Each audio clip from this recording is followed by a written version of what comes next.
Hello, ladies and gentlemen, boys and girls, college football fans across the nation and around the world. This is Tim May with the Tim May Show. And yeah, the guy grinning in that co-pilot seat. He's been there before. He loves grabbing the controls of this airplane, this magnificent flying machine from time to time.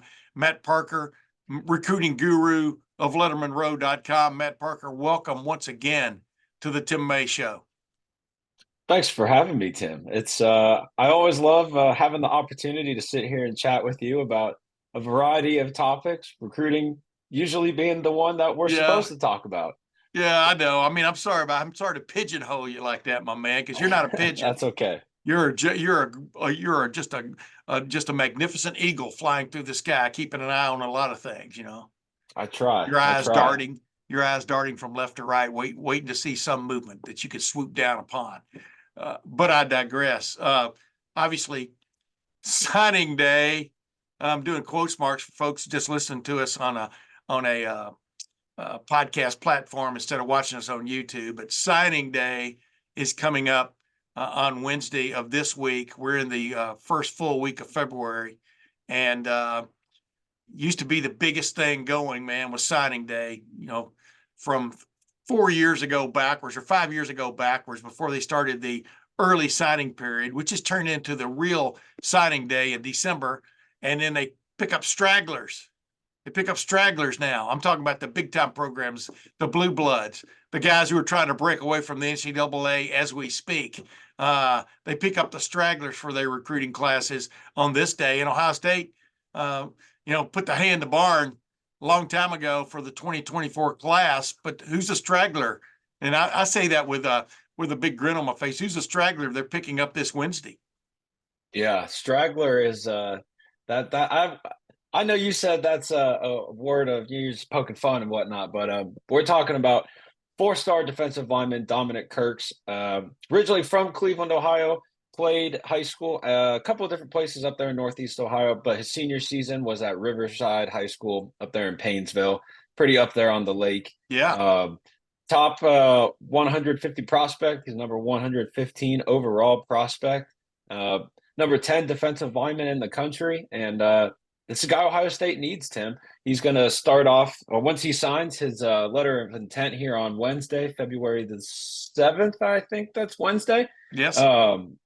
He'll enroll in the summertime, get to work with Larry Johnson, and he's going to start off on the defensive end side of things for Ohio State. About 6'4", 6'5", 250 pounds, 255 pounds, which is pretty impressive for being a high school senior anymore. I mean, where there are some guys that come in or maybe a little short and they still have to grow, or a little underweight, have to put on some pounds. But Dominic Kirks, he's got the look. So once he signs his letter of intent on Wednesday, the Buckeyes 2024 class will be officially done, signed, sealed, delivered, in the books. Yeah. Interesting. Obviously, as people, paying attention to this show and your show and all the stuff you do, obviously Ohio State added another guy to that 2024 class, middle of January, middle of last month. It seems, well, these years, man, they're flying away. It seems like I'm on afterburner all the time now. It just seems like things are flying past me a lot faster than they used to, Matt. But all they did was pick up the number one quarterback prospect. Well, depending on where you look, number one quarterback prospect in the country for the 2024 class, Julian Sayin. But I'm just saying, because, he originally signed with Alabama back in December, even attended Alabama, took part in, I think, in some Alabama practices before their college football playoff loss to Michigan. But as soon as Nick Saban retired, Julian Sayin's looking around and he's going, hey, I'm going to go somewhere else. Hey, Bill O'Brien, the guy who helped recruit me to Alabama, he's now the offensive coordinator at Ohio State. I'm going to go there. Now, whether as we speak, Bill O'Brien is still the offensive coordinator at Ohio State when this airs, that remains to be seen, since it looks like Boston College has come after him hot and heavy to replace a suddenly resigned Jeff Hafley, who moved on to the Green Bay Packers to become the Green Bay Packers defensive coordinator. Suddenly there was an opening for a head coaching position, and Bill O'Brien is being heavily considered as we speak here right now, as we record this, for that head coaching position. That just shows you how quickly things change in college football anymore, right, Matt? But Julian saying, forget about the Bill O'Brien news. That'll be covered in another show. But Julian saying is an Ohio State Buckeye, and that came out of the blue, so to speak. Yeah, you look at a guy like Julian saying he's 6'1", 6'1.5", something like that. His accuracy, Tim, is the kind of thing that Ryan Day just wants in Wait a a minute, let me quarterback. interrupt you here. Do not use Yeah. the word layer or layers in his description. See if you can do that without using that word. That's a buzzword that I don't like. Now go. Okay. I'll see. I'll see He how I can layers do his here. passes. Give me a break. He puts them on the money is a better way of putting it. Go ahead now. Oh, I prefer to put it that way. I think Okay. it sounds better too. All right. Um, but Layers. that's the guy that Ohio State and Ryan Day wanted the entire time in the 2024 prospect, Yeah. even before Dylan Raiola had committed to Ohio State. Like, Julian Sayin was the guy Ohio State had identified as the best quarterback prospect in the country in that 2024 cycle. And good things happen to those who wait around, I suppose. Um, the chips fell where they may, and Nick Saban leaves Alabama, he retires, and that opens up a whole new realm of possibilities and opportunities for guys. We saw that with Seth McLaughlin, who's now at Ohio State. We saw it with Caleb Downs, who is now at Ohio State, Yeah. and now Julian Sayin, who was a bug on the windshield at Alabama for about 10 seconds, and now as an Ohio State Buckeye.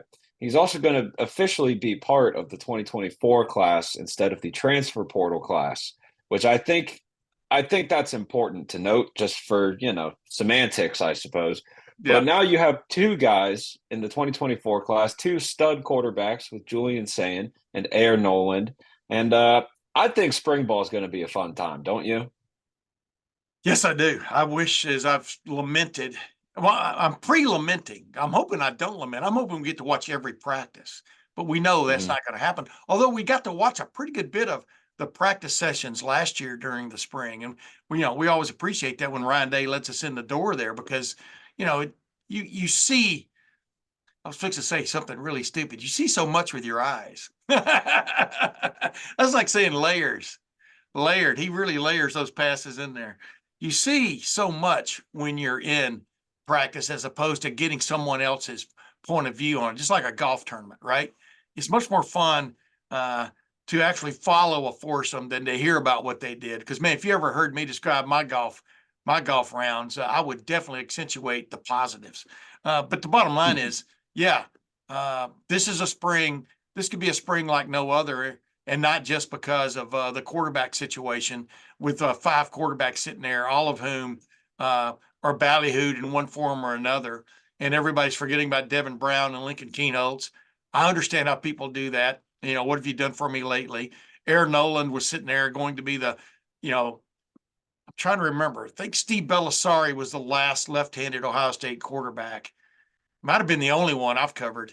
But the bottom line is, I was getting ready to watch him throw those smooth passes he throws. And now you got Julian Sayin sitting there, who was, by the way, like I said, committed to Bill O'Brien, was recruited by Bill O'Brien when Bill O'Brien was at Alabama in 2021 and 2022 as the offensive coordinator and quarterbacks coach.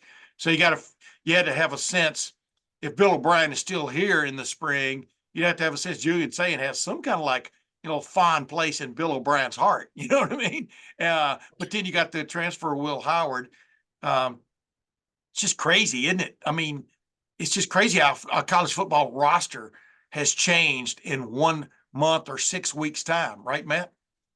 Isn't it isn't it wild to think about the narrative that was about Ohio State in the aftermath of losing the Cotton Bowl to Missouri and just I mean that program was taking it on the shins. And then what Ohio State and They were Ryan taking it Day on and the Mark Pan shins and on the chin. Go ahead now. yeah, and what Ohio State, Ryan Day and Mark Pantoni have done with this roster in the last 6, 7 weeks is impressive. And that goes to show the power of Ohio State. If the Buckeyes want to do something, they will go out and do it. And I've said this a couple of times before, but I'll say it here with you. I think a lot of this. I think Ohio State knows the time is now. The time is now to go out win a championship. It starts right now, and I think Ohio State having to watch their arch rival Michigan go on and do that and beat Ohio State to get to where Ohio State wants to be, I think that's lit a fire in Columbus. I really do. Yeah. Well, it's lit a fire, without a doubt, with Ryan Day and his staff, with the collectives that are involved, the 1870 Society and the foundation. You know, just like everybody else, I would like to know exact numbers on what it has taken to help put this roster together. I'm talking about from a financial situation. We may never know that. You can't really get those numbers, uh, which is interesting to me too. We'll see where that goes. But the bottom line is Ohio State has put together a ridiculous roster, and by that I mean not just the guys they brought in from the portal or the recruiting realm, but the guys that are returning. It's ridiculous. I mean, one of the taking it on the shins thing that Ryan Day and others heard was, somebody put up the stupid tweet that Ohio State, that Ryan Day had lost his locker room. I'm going, man, if that's what losing your locker room is having almost everybody who matters returning for another shot at setting the record straight when it comes to Michigan, when it comes to playing for a Big Ten championship, when it comes to making a run at a college football playoff national championship. If having almost everybody return that matters to the roster, guys who would have been drafted, how high they would have been drafted, that's up to conjecture, obviously. But like Emeka Egbuka, JT Tuimoloau, Jack Sawyer, just to name a few, Ty Hamilton, who's a big returnee, people don't talk about enough in the middle of that defensive line. Just to basically lose Mike Hall and Marvin Harrison Jr. Mike Hall leaving for personal. I mean, he needed to make a change in his life. And then Marvin Harrison Jr. is going to be one of the top 4 or 5 people drafted, unless you read one Ding-a-ling's review of him the other day. People just want people to click, man. That's what they do. But please click on this podcast, by the way, ladies and gentlemen. But the bottom line is, and click on Matt Parker's stuff. It's always sterling. But I digress. Yes, I mean, how can you not be impressed with this January?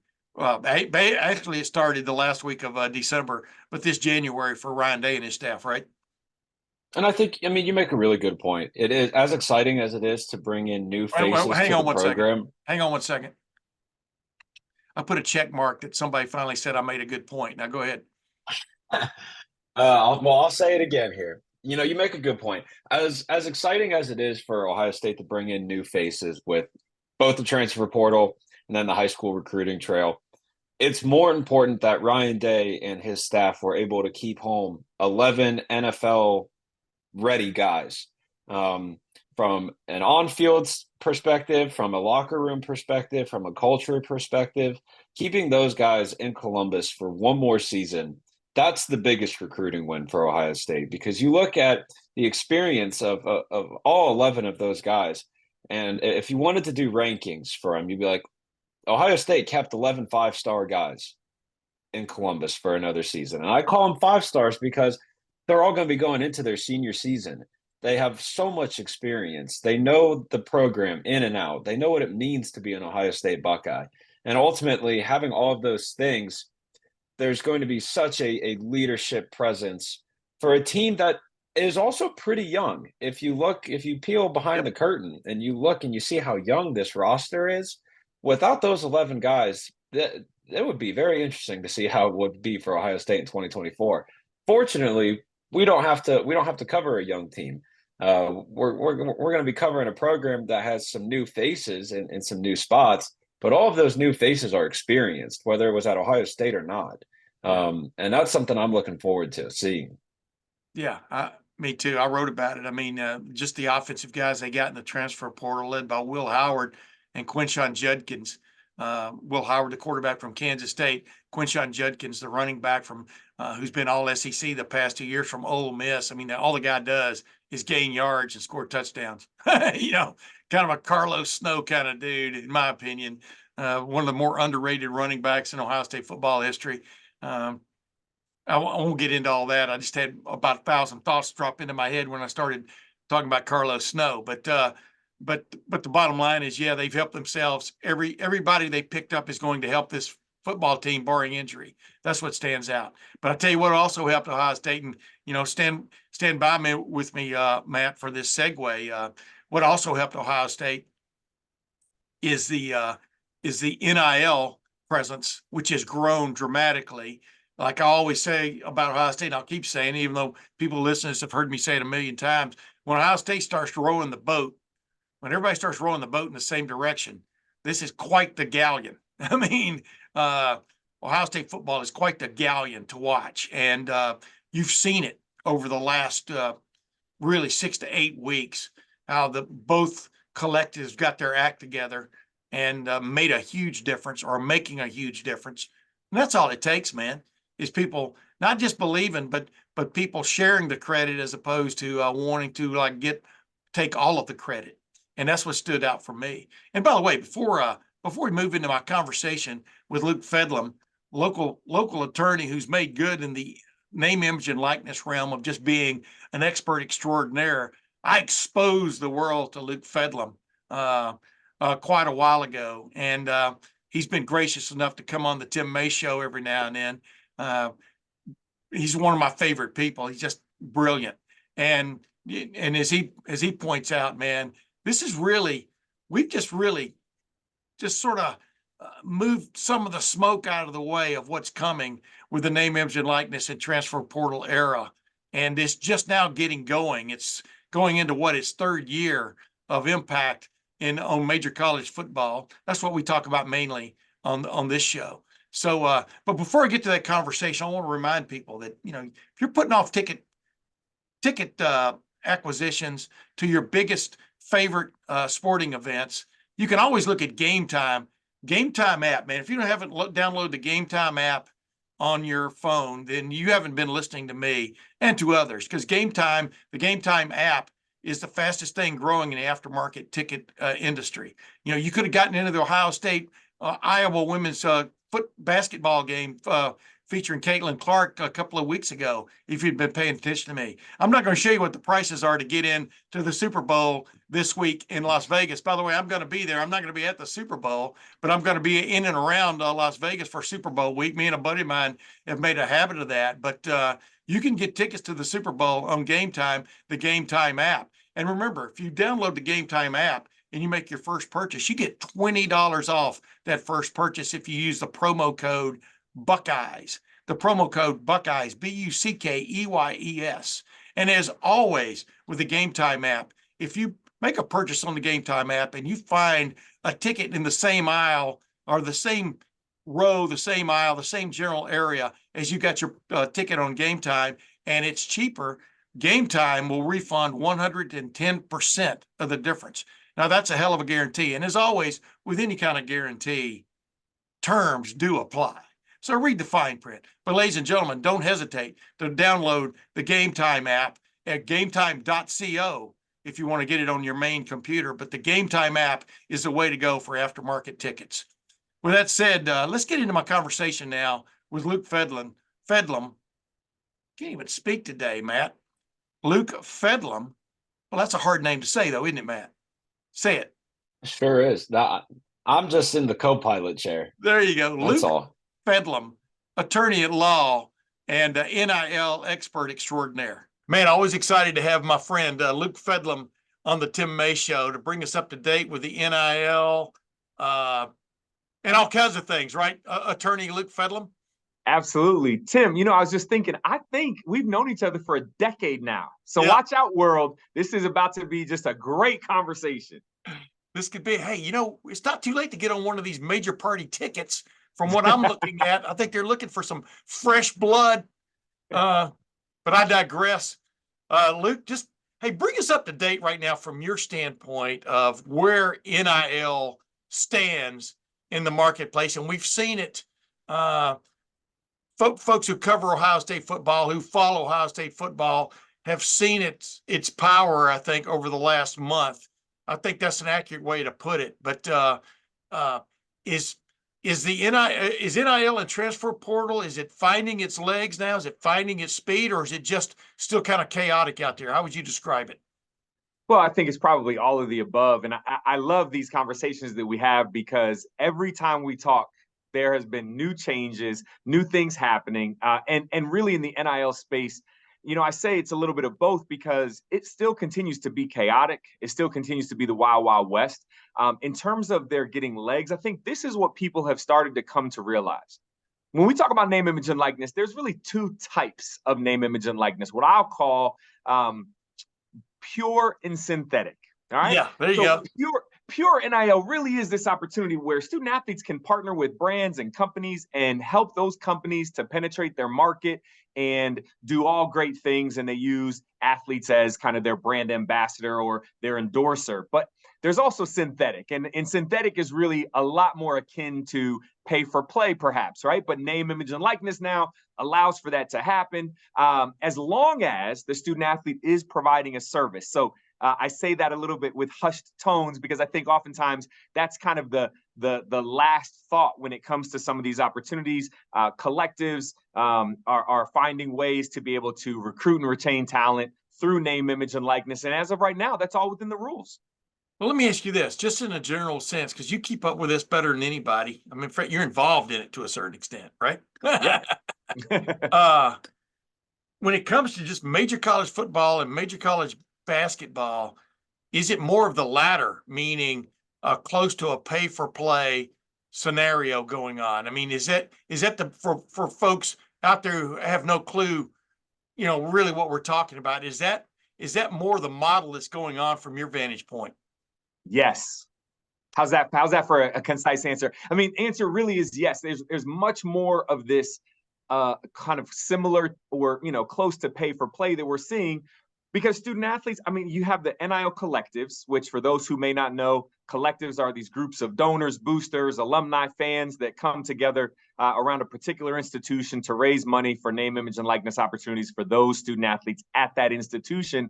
And the focus there is how do we retain the best talent to try to win championships? How do we recruit the best talent? Now, you can't use name, image, and likeness according to the NCAA. You can't use name, image, and likeness to recruit a prospective student athlete. But if we're honest, we also know that that's happening consistently. So we just saw over maybe about 2-3 weeks ago, Florida State got hit with kind of the first penalties from the NCAA around using name, image, and likeness to recruit a prospective student athlete. So I think we'll probably see a little bit more of that. But just like prior to name, image, and likeness, we know that things happen in college sports on a regular basis that people just don't acknowledge that they actually happen. Yeah, to me, it's the analogy I would use, it's like a reverse timeshare kind of situation where you get invited for a weekend, what is that, 3 days, 2 nights, whatever, at this blankety blank property. But in the end, instead of you having to fork out the cash, then you go into this other room and it's the other way around. And what's it going to take to get you here kind of situation. And, it's really, I don't even know how like what happened at Florida State was supposedly a coach hooked up a prospective student athlete, a PSA as they call them, with either a collective or a business to make it happen. And I don't know how they're walking that fine line now between the two, because if you show up at a place and then you go into door B or you go into building B down the road, it's kind of the same thing, right? But Luke, as you and I talked about 2 years ago when this thing exploded, this was always going to happen, right? Yes, this absolutely was going to happen. The answer is yes. right. And it was going to happen. And on top of that, I don't think that there's anything that's really surprising to people right now. I mean, we knew this was going to happen, and it is happening. And I think the challenge that Charlie Baker faces right now, the president of NCAA, his challenge is that he's trying to, he took over this association, and now he's trying to get that control back. And sometimes, the horse is already out of the barn on this. Yeah. And so now it's a matter of figuring out, well, what does that look like to try to level the playing field, or at least try to have some consistency around how name, image, and likeness is engaged by all the various institutions. And that's where we still continue to see chaos even today. Yeah, level of playing field is exactly the term, because when you talk about maybe a minimum payment for minimum payment for student athletes per month or per year across the board. How many schools are we talking about there? Are we talking about 131 NCAA FBS schools? Are we talking about the top 70 or so in the, basically the Power Four conferences now? It's not Power Five anymore, Right. But where's the cutoff going to, and let's face it, the elite in that group who've gotten their acts together and then some, and the blue bloods, whatever you want to call them, they want to play at still this higher level, because they're in, when you're in competition for 4 and 5 star athletes, we all know what kind of the going prices are for them. I think a lot of that is still a little bit mythical or legend on how much guys are really getting out of it. But I would really like to see somehow some kind of way to be able to see what kind of deals like Ohio State has gotten that the players who've come to Ohio State have gotten from their collectives, the 1870 Society, the Foundation, over the last month, because it's been a crazy month for Ohio State football, for example, and there are all kinds of what do you want to call it, rumors out there that we could be talking about deals in the $14 to $16 million range when they're all totaled up for this roster. Who knows, right? But the bottom line is, you can't make a level play. You never have had a level playing field, and you're never going to have a level playing field, right? You absolutely aren't. I mean, name, image, and likeness. I like to look at it like this. Name, image, and likeness is just one asset, right? It's one silo of so many other assets that an institution has, right? When an institution is recruiting student athletes, they use their coaching staff, right? And we know that institutions are paying a lot of money these days for their coaching staff. They look at roster, they look at geography, they look at academics, they look at all these different things, tradition, history, winning, and all this. But now name, image, and likeness is part of it. So before name, image, and likeness, there were still the haves and have-nots, right? There were schools that just absolutely did not recruit at the same level. It wasn't a fair playing field. But I think what the thought is how do we create a platform with name, image, and likeness such that schools are engaging kind of in the same ways, have the same opportunities. And to your point, is that even possible? I don't know that it is, but at the same time, I think making sure that there's clarity around how involved schools can be versus not be, I think that's what schools and institutions as well as conferences are looking for as well. Yeah, I mean, you heard the new Ohio State athletic director, Ross Bjork, and coming in July, late June, and then also Ted Carter, the new president of Ohio State, talking about, in essence, somehow or another getting this in-house, at Ohio State from a controlled standpoint. And, where we're headed here. By the way, did you just use the term silo? I think you did, didn't you? I did. Man, I tell you what, it's looking like a nuclear arms race every day, more and more, ladies and gentlemen. Silo. Indeed. I think Cade Stover liked that term silo for his silage, for his prize steers, but I digress. Heck, I lost my train of thought there. Now, I guess what I was getting to is that's what we're headed for, right? I mean, if you're talking, if NCAA is already acquiescing in the sense of players should share in the revenue that's generated, which is what Charlie Baker's talking about. We are headed to, in essence, the word they don't want to use. But if you're going to have what's that called, bargaining power from what's that term when you bargain? When you collectively bargain? Yes. When you collectively bargain, well, to collectively bargain, you kind of have to be an employee, Oh, Tim. In some form or fashion, correct? And they don't want to I don't know how you get to B without going through A. Go ahead. Yeah, no, listen, you're hitting the nail on the head. And this is something that's, let me take a step back on this for a second. Two things. One, I want to address what your question was. And two, I want to kind of address where you went with it, right? So number one, schools with, especially the elite level schools, they all want to take name, image, and likeness in-house, right? Because ultimately they've always had the control over the student athlete, their academic schedule, when they eat, when they travel, all these things. And so to have this big NIL thing, student athletes getting paid to be outside of the control of the institution is really hard for them to manage. So yes, they want the control, and rightly so. There's benefit to the protection of the student athlete, right? That may happen more by name, image, and likeness being controlled by the institutions. But what you then went to talk about, and I think this is something that is major that I'm sure we'll have more conversation on, is the idea and the concept of student athletes being categorized as employees. And that is something that is being dealt with in multiple fronts right now. You've got the National Labor Relations Board, the NLRB, which is the kind of the government agency that basically allows for unions to occur. Yeah. And they have a case right now with, UCLA, USC, and the Pac-12, or at least whatever, the Pac-2, whatever we want to call it. Whatever's right? left of it. Yeah. Right.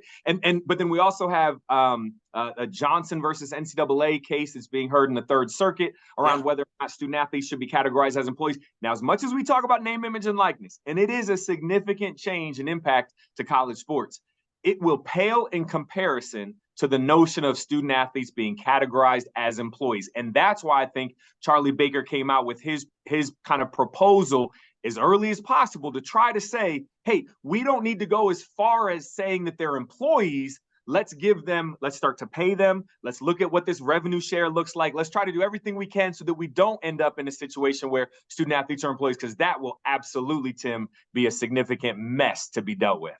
Oh, absolutely will. But it's a mess now anyway. I mean, when you can go, Ohio State has got a player on campus now, Julian Sayin, who signed with Alabama. Nick Saban retires.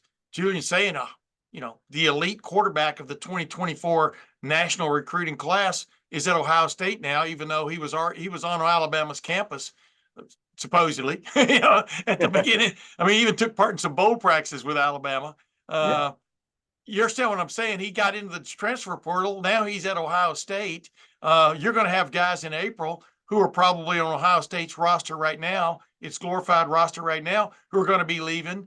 My point is, there's no obligation now by either party for either one of the parties to stick with each other. There's no loyalty. I mean, you want loyalty, but it's just a spoken loyalty.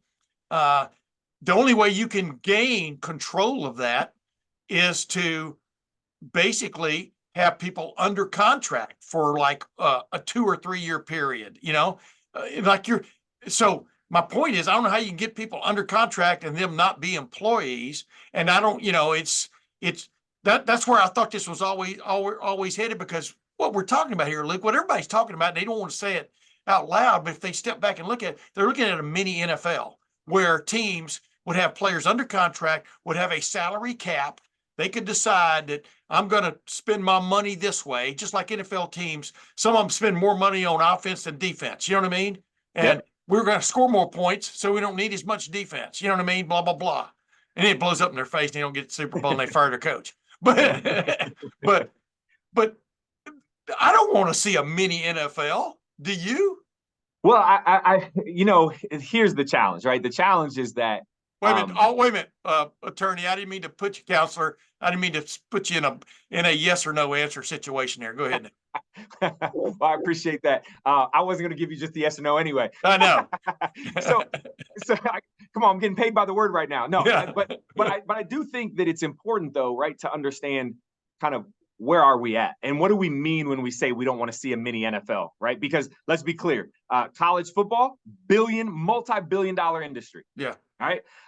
The expansion of, college football playoff from 4 teams to 12 teams was not because there was such an uproar about more competition. Yeah. No, it was clearly financial, right? So college coaching salaries, right? And the amounts that they are, college coaches leaving, some under cover of darkness, some getting ridiculous payouts and buyouts when they leave. Right. So all of this in terms of the industry of college football, if we're just talking about college football, not college sports in its entirety, but college football very much has looked like a mini NFL. But now when student athletes have the opportunity to have some agency, I won't say free agency because that'll take us down another path, but have some agency in themselves to decide, where do I want to go and where do I want to stay there or not? People start to have a challenge with that, because we've gotten so used to in college sports pre-2020 seeing the same names right there for at least 3 years, if not 4 years. And that is something that's meaningful to us. And we see it in the NFL, though, too, because we see these contracts, right, that are, usually 4-year contracts or, longer, depending, right? So So this is something new for people to kind of get around and get behind. And I think it's a challenge for sure. But at the same time, there is a solution out there whereby student athletes can still have the rights and freedoms and opportunities to be able to earn compensation in appropriate ways, while still delivering value to their institutions like they are, and figuring out what this, kind of what this new normal looks like. But I will tell you, Tim, there are more changes on the horizon. Yeah. Well, let me ask you about this one though. What should be the obligation of the student athlete when he signs in this modern era, when he signs with a school on National Signing Day? What should be his obligation, in your opinion, counselor? I think his obligation should be to uphold what the school is asking them to uphold, right?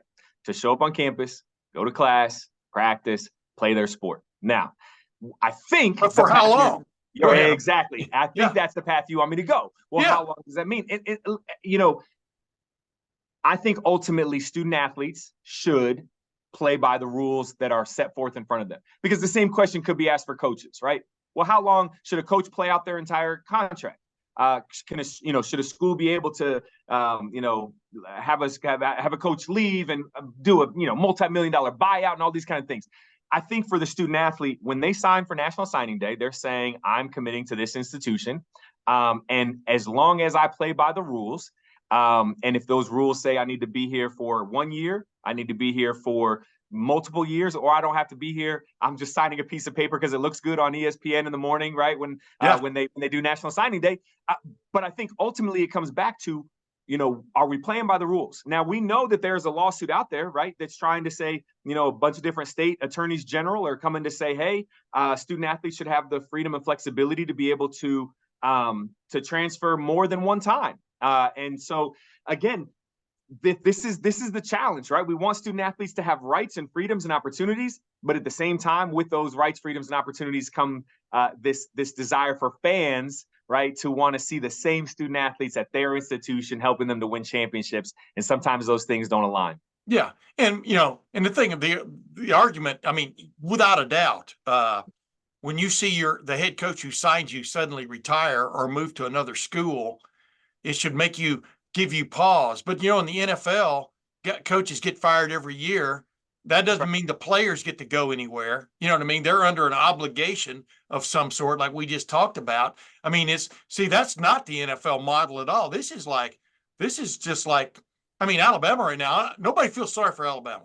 But what they're going through at this point in the school year, the collegiate school year is crazy, It's tough. It's tough. Yeah. I mean, look, when you think about Nick Saban couldn't tell anyone that he was considering retiring just because of the impact that has from recruiting, et cetera, right? But before, it could have been prior to the transfer portal, you could have had a situation where there's a long-term plan and you start to share that plan and socialize that plan and you recruit based on it and you have people that stay. But that's where we're at now. And so now it's a matter of figuring out what is it that's going to continue to look like. But here's the thing. You and I can have this conversation as much as we want in, January, February of the year. I guarantee you come September, October, November, and into December, people are just going to be excited about watching college football. And maybe they have different players that they're rooting for this year, but if their team can win that national championship, they're going to be just fine with it. Yeah. Pete Thamel's a friend of mine, on ESPN. Everybody knows who he is, a reporter,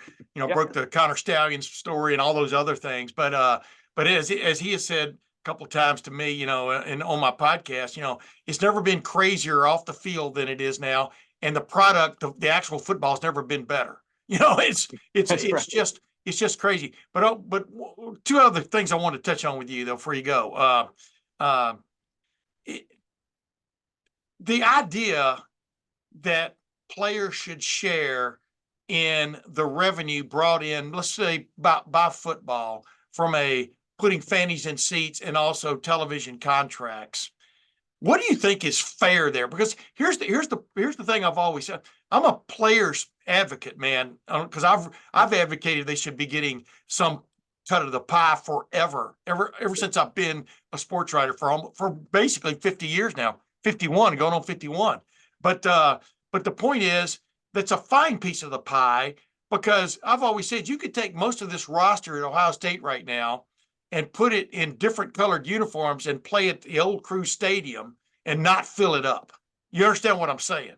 There's something to be said for the tradition, the legacy, and everything else about major college football that's worth more than the players, because that's what's created this, was schools hosting this all along. But so in your opinion, give me some kind of number. What do you think would be a fair share of what you'd call the overall pie that's generated by major college football from a revenue standpoint for the players? Well, you like to back me into this corner and I give do, me like man. specific But you always answers, come man. out throwing uppercuts and throwing over the top, and then you dance away. No, but I don't know. I'm going to be honest. I don't know what the right number is, but I can say it's a percentage, and it's a percentage that's probably. I mean, it probably starts off at 10 or higher percent.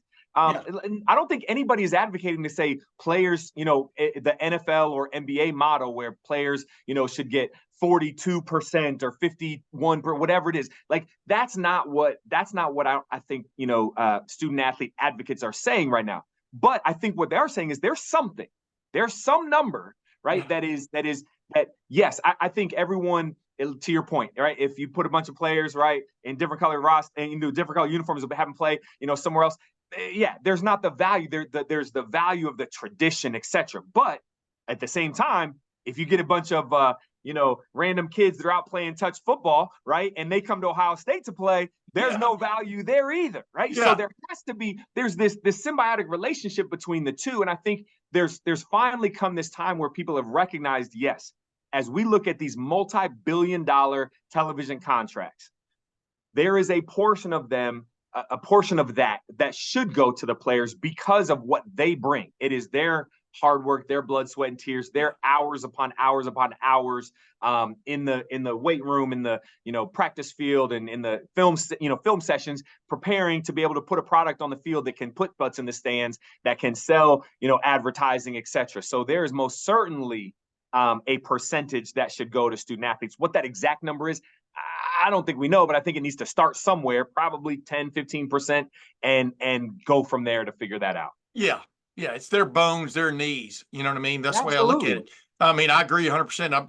And like I said, I've been advocating it forever. It's just amazing though, Luke, that we're at least at that moment in time when the NCAA has finally come to the table. You know what I mean? With their head, Charlie Baker, putting forth, granted, it's not the plan that's going to fly, but at least stepping up and saying, yeah, they are worth more than the Austin, whatever you call it, the Austin Act, the cost of going to school money.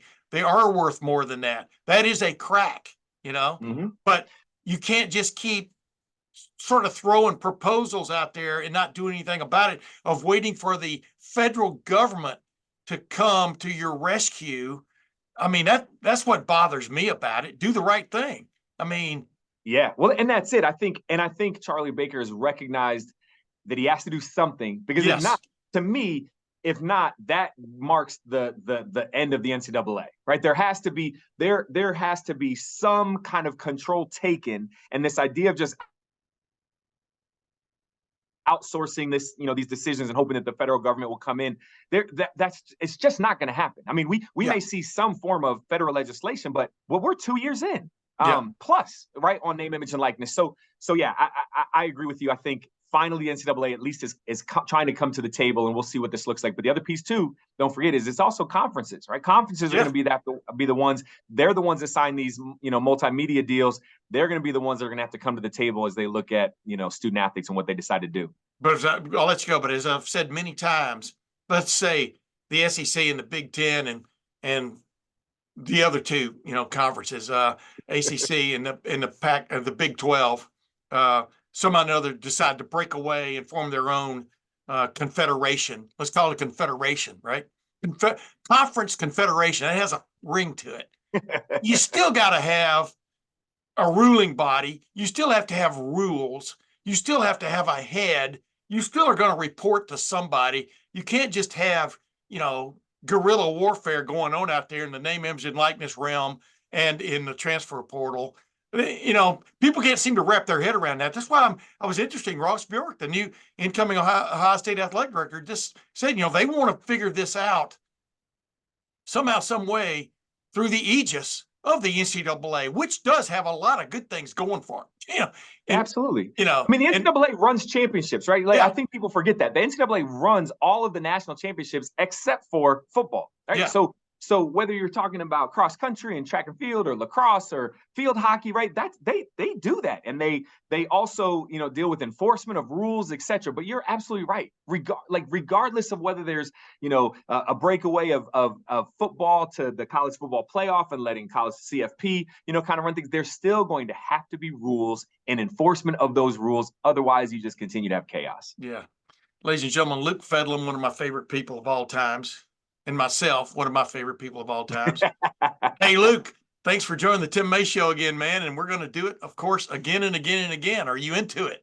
I'm in. Tim, thank you so much for having me. Always good seeing you, man. Well, as always, Luke Fedlin brings it. He did get into a couple of specifics there, Matt, about some things that were coming down the pike, but we recorded that a few days ago. And I think we've seen some major things come down the pike in the NIL realm vis-a-vis the NCAA investigating Tennessee and Tennessee firing back. We are in that moment, man. We're in that moment of possible separation of the two major conferences in this country from the NCAA. And by separation, I'm talking about mainly about major college football, possibly basketball, but definitely major college football. And you know what? We may have a better way of doing things, or at least that suits what we want, where we want major college football to go. And I'm talking about the Southeastern Conference and the Big Ten agreeing to form an advisory panel to look at where major college football, especially, is headed in the NIL transfer portal realm. What do you think about all that, Matt? It certainly feels like there's about to be a separation, a breakup, a divorce, whatever you want to call it. And like you said, we're in a pivotal moment here. A And divergence. We're in a divergence. Go ahead. yeah, in college football history here. You know, there's my good buddy, our good buddy, actually, I should say, Pete Nakos was talking about this the other day about how it just feels like the momentum is it's going in a direction where the term amateurism is no longer going to exist. And I'm very intrigued. I'm very intrigued. I think everyone's going to be closely following what the Tennessee versus the NCAA situation is going to be. I know you will be following it pretty closely. I know I will. We'll see what happens. You know, But the I amateur, think yeah, but let's jump in there. The amateur model, I'm not sure it ever made sense, but it separated people who were getting paid to do something from people who weren't, you know. But even as far back as, you know, like amateur golf and stuff, you know, amateur golfers down through the years, for example, have had sponsors of some sort, you know, like greatest game ever played, Francis We Met. You know, when he pulls off his big win at Brookline at the Country Club way back when, you know, that stunned the world. Well, Francis remained. Try to say that 3 times. Francis We Met remained an amateur throughout his life, you know, as a golfer. But there were other means of support back then, and pro golfers didn't make that much anyway. But the point was, he still had sponsors along the way who would help you, you know, and it just that blurred line between amateur and pro. You know, I understood that because you didn't want guys playing college football for 18 years, right? But college football was all there was in the early 1900s, except for this vagabond group of guys who finally got their act together because of the popularity of college football, parlayed off the popularity of college football to form the National Football League. Red Grange, you know, as legend has it, signed his pro football contract after playing Ohio State, I think in the season finale, whenever that was, 1920, 23, somewhere in there. Anyway, signed his pro contract reportedly in the south end zone or south of the south end zone in Ohio Stadium. You know what I mean? So it's the NFL was formed because of the popularity, the rising popularity of college football. And but it was a way to keep control and bring some civility to college football, was to form the NCAA. And NCAA, I keep reminding people, the NCAA is Ohio State, it is Alabama, it is Ohio University.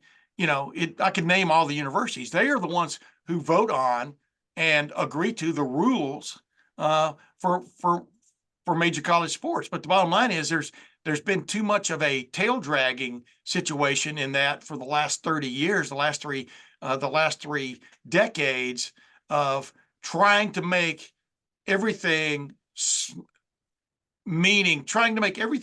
competitive. Ball State being able to compete with Ohio State in some form or fashion, as opposed to rewarding the schools or letting the schools that have grown way past the original ethic to let them fly. And of course, you're going to end up with this chaotic realm we're in right now, known as the confluence of name, image, and likeness and the transfer portal. Of course, this was going to happen. Of course, this was going to turn into a bidding wars of some form or fashion.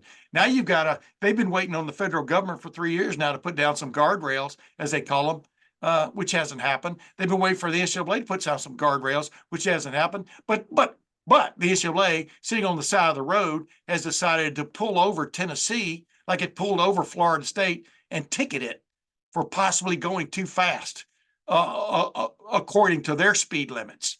And so now, you were just waiting for this to happen. And that's where we are, as Luke Fetterman and I just talked about. And, from your opinion, from your vantage point of watching recruiting closely, what is one thing right now, and I'm hitting you sideways with this question, but what is one thing right now that if, let's say, the two big time conferences break away, you still got to have rules. You still got to have rules about recruiting. You may end up in a contract situation with players, which means you'll probably have salary caps and things like that. You know what I mean? But what is one thing right now that should be done to bring some type of civility to what's going on from a recruiting standpoint, I guess?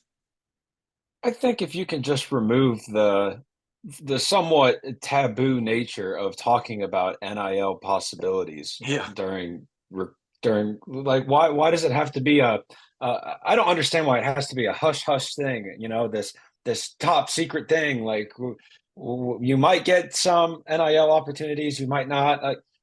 I think in a recruiting process, the more clarity that you can have in any given topic, whether it's what your role is going to be in the defense, where you're at on the depth chart, how much you're going to have to eat to get to that 25 pounds that we need you to be at, how often you can go home and see your mom and dad, stuff like that.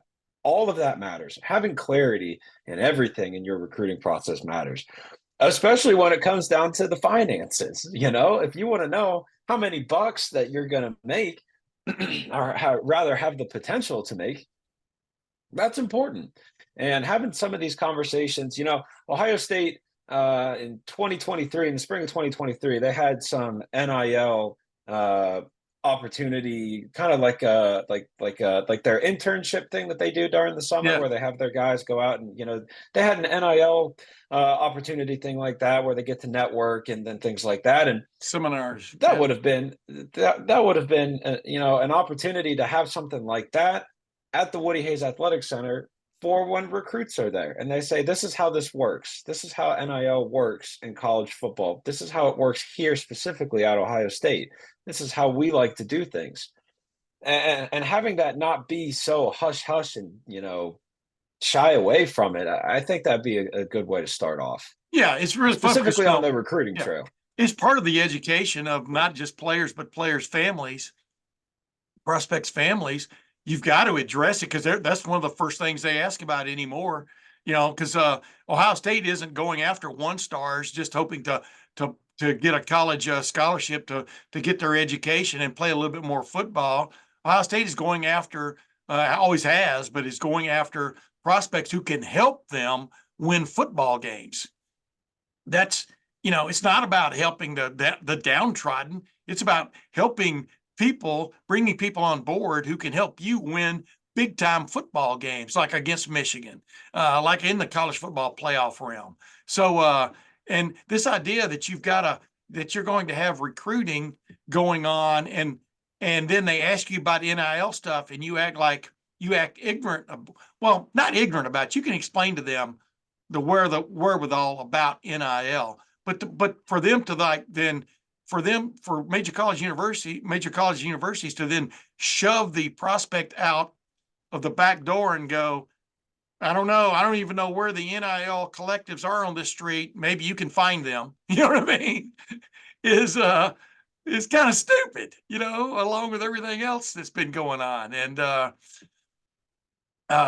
but it is I will say it has turned into, as Urban Meyer and I talked about on one of our last Urban's takes this past year. It has turned into pay for play. No matter how you slice it, it has turned into pay for play. Depending on when you find out or figure out what your worth is in the NIL market, and then somebody offers you that, it is pay for play. It's not like you're going out and going knocking on door to door and at say coffee house number 3, and hey, I'll do commercials for your coffee house for free coffee and maybe $500 a month. That's not what it is. That's kind of what it was intended to be by the naive who came up with the idea of this won't go any further than that. That was kind of stupid, right? I mean, you've got Ohio State's incoming athletic director, Ross Bjork, who was at Texas A&M, and Texas A&M, as soon as NIL became legal in the state of Texas, legal, not an NCAA rule, legal in the state of Texas in terms of law, et cetera, they mustered the troops, man, and got it going. And that's who's coming in to be Ohio State's new athletic director, is Ross Bjork. Not that he was part and parcel to that, but like he has even said, things should be brought in-house in this realm. And that's what Luke Fedlam and I talked about. But I think you agree with that too, right? Because I mean, you cover recruiting, you keep up with these guys who are being lured by the major universities. They want to know everything about what the possibilities are at the place they're considering going to school, not just about how quickly they'll be in the rotation, right? Yeah, circling back to the comment about, in-house, my understanding is that, the coaching staff can't really have any connection with NIL opportunities. And to me, that just seems pretty dumb in my opinion. But the head coach can promote one, you know what I mean? The head coach can promote a collective, I mean, it's go ahead. It just doesn't make any sense. When you take a step back and, you look at the 30,000-foot view of everything, where are the connections? It should be a big old web, and instead it's just, it's not. Tangents. And I'm not sitting here saying that I have all the answers and, and all of that, because I certainly don't. And if I did, I probably wouldn't be sitting here with you. But the in-house notion is, these coaching staffs across the country, they spend so much time with these players, and with their team and everything like that. And, as important as it is for a lot of college programs promote that they want to develop, young men. That's the thing that they, even anymore in 2024, Sure. Like that is still a thing. They still want to promote that. And a lot of good programs do that. Well, they have to. You know why? But they have to. Some of these guys show up 17 years old. I mean, yeah, you have to be more than a clearinghouse. You have to be more than now we're just going to go full gully into National Football League light. You know what I mean? Yeah. There has to be more available than that. And the parents need to know that. They had to, but go ahead. I didn't mean to interrupt you, but you need that because, you remember when you went off to college, how old were you? 18. Yeah, you were 18. You didn't know everything, did you? You thought you did, No, but you didn't, right? As you look back. I still don't know everything, and now I know that I don't know everything. Yeah, well, that's that moment. That's that epiphany everybody has when they figure that out. But go ahead now. Yeah, but wouldn't you say that part of developing, young people and developing young men is about, the totality of the life experience, which Right. is, on-field things, off-field things. Well, those off-field things include some pretty heavy financial, I don't want to Possibilities. Financial possibilities. Who more equipped than, someone that makes $10 million a year That coaching staff makes a lot of money at Ohio State. They know how Yes. to handle that money. They know people that know how to manage that money, how to make money off of that money, how to save that money. All of those things. They have all of those resources, and they can't do anything with them. Yeah. Especially some of these guys who, some of these guys these young kids. Some of their backgrounds, they come from nothing. This is their opportunity to change their family's life forever. Yeah. And there's a lot of pressure with that. And to know that, the relationship that they have with their coach when they need him for something like this and they can't lean on him, that, that to me is wrong. Yeah. But I don't have the power to change that. But I sure hope it does. Yeah. Yeah. Sure hope it does. Well, it's going to change. I mean, you have for all kinds of reasons. Number one, I'm just waiting for the first major college football player to be unavailable because he's he's having some type of judicial or some kind of proceeding going on because he didn't pay his income tax. Because that's got to be coming sooner rather than later, man. I mean, with what the money that you hear is being floated around, and I'm not going to sit here and fake it, man. I am not. I hear the stories just like you do and everybody else does about what certain players are getting in the in the NIL realm. But hard and fast numbers are hard to come by. As we well know, and some of them are bogus, as a lot of players have found out over the last couple of seasons. I'd say most of them are bogus. Yeah, I'd say most of them are bogus, but they're still there. It's still a hell of a lot more than Chris Carter got in 1984 when he was one of the top recruits in the country. And of course, he had to skip his senior season after taking some advance money from a couple of unscrupulous agents way back when. But boy, have times changed. I mean, boy, have times changed anymore. Just think what Chris Carter would have been worth in the name, image, and likeness realm now is crazy. Oh yeah. You know what? We're not going to solve that with this show, as we've just proven, ladies and gentlemen. But Matt Parker, real quick, before we go, Ohio State has a tremendous head start on the 2025 class. Matter of fact, the race seems almost halfway run in some respects. The young man they got a commitment from over this past weekend. Enlighten people. Yeah. So 5-star cornerback. 5-star. Naeem, 5-star already. 5-star cornerback Naeem Offord out of Birmingham, Alabama, plays at Parker High School. He's the #1 cornerback in the United States of America by a couple of recruiting services, including On3, which is the fine folks that employ us. We sit here and talk on their behalf. About 6'1". Nobody's killing it in that realm better than on3.com and the NIL, keeping up with the NIL, et cetera, making some sense of it, the transfer portal, making some sense of it. But go ahead and talk about Naeem. So I'm a big fan of Naeem Offord from the standpoint of he is just the long, rangy, physical cornerback that you see Jim Knowles really going after ever since he's been at Ohio State. He's about 6'1", 180 pounds. Really, really physical when he has to play in a press man situation, which is what Ohio State really likes to do in their base 4-2-5, leave those cornerbacks on islands. The thing that was most impressive for me, however, watching Offord's tape late last week, just getting the stories prepared for that commitment, was his off-ball skills. When it's not going his way, his ability to, stay in the hip of the wide receiver, break on routes if, it's an in route or a dig or a post or something like that. And then his footwork. I mean, it's going to be really exciting when he gets to Columbus and gets to get coached up by Tim Walton, who has done a phenomenal job on the recruiting trail ever since he got to Ohio State. All he has done is load that cornerback room with just elite talent. And he gets to run it back in 2024 with Denzel Burke, Davison Igbinosun, and Jordan Hancock. Now, whoever coaches that nickel corner, nickel safety spot, I don't really know who coaches that position, quite honestly. But Denzel Burke and Davison Igbinosun, and then you got the young Jermaine Matthews in there. You throw in Calvin Simpson Hunt, who's just an absolute speedster. Hey, by the way, where's Calvin Simpson Hunt from? I can't remember.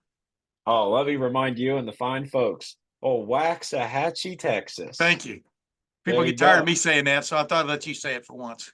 Oh no. And then Tim Walton just bringing in two young bucks, Aaron Scott Jr. and Bryce West, and Miles Lockhart as well in that 2024 class. And then Yeah. he's already got the number 1 cornerback and Naeem Offord committed to 2025, and the number 2 cornerback in 2025 with Devin Sanchez out of North Shore High School in Houston, Texas. So Tim Walton is putting in the work, man. He's going on the recruiting trail, recruiting kids, recruiting families, recruiting high school programs, and saying, "Hey, everybody come up north because we're building something here." Yeah, North Shore, man. That's down in that Jalen Hurts territory down in that realm of Texas, man.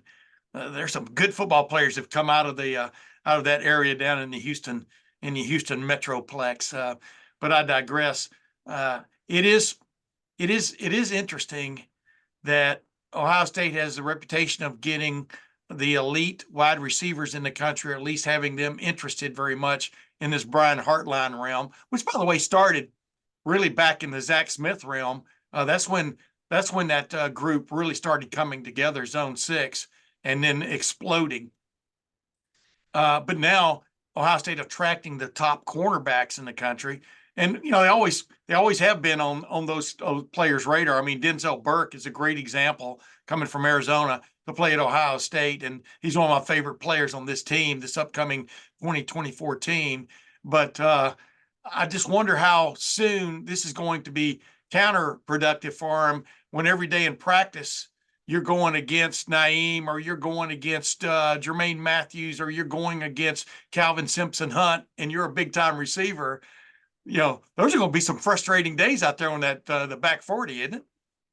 Oh, I mean, just think about it. In spring ball, you're going to have Jeremiah Smith, the 5-star wide receiver, doing one-on-one reps against Aaron Scott, Yeah. who is I think ended up finishing as a top 40 prospect, an Yeah, overall I think prospect. finally a 5-star, right? I mean, but go ahead. I think Yeah. so. Yeah. From So Springfield. just the iron sharpens iron, right? That's the cliche, but it's true.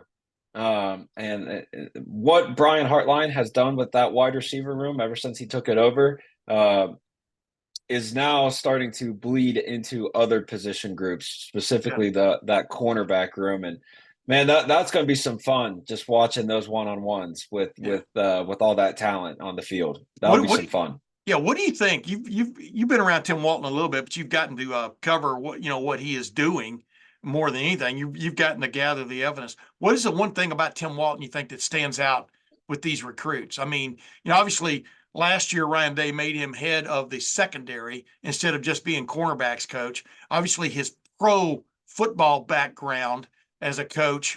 I covered Tim Walton as a player at Ohio State. I've known him since he was these young guys he's bringing in since he was their age. But I've just seen this guy.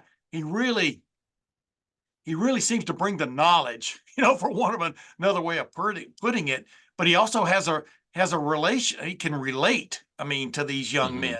But from your realm, what do you think it is that stands out about him? He's got that Southern drawl, just like me. He's never gotten rid of, which he's from the Columbus, Georgia area, which gave him an in with Caleb Downs, before and then after, when Caleb Downs decided to transfer after Nick Saban retired.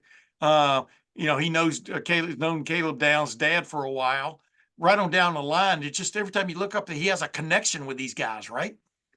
Yeah, and I think it's just because Tim Walton is a guy that is talking the talk because he walked the walk before he did all of his talking. You know what I mean?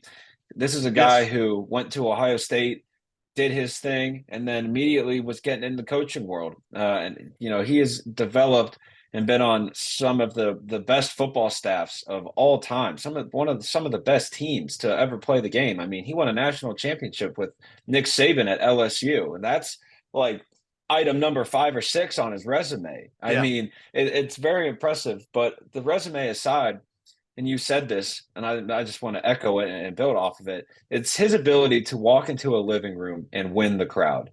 His relatability, his ability to establish relatability is honestly so impressive.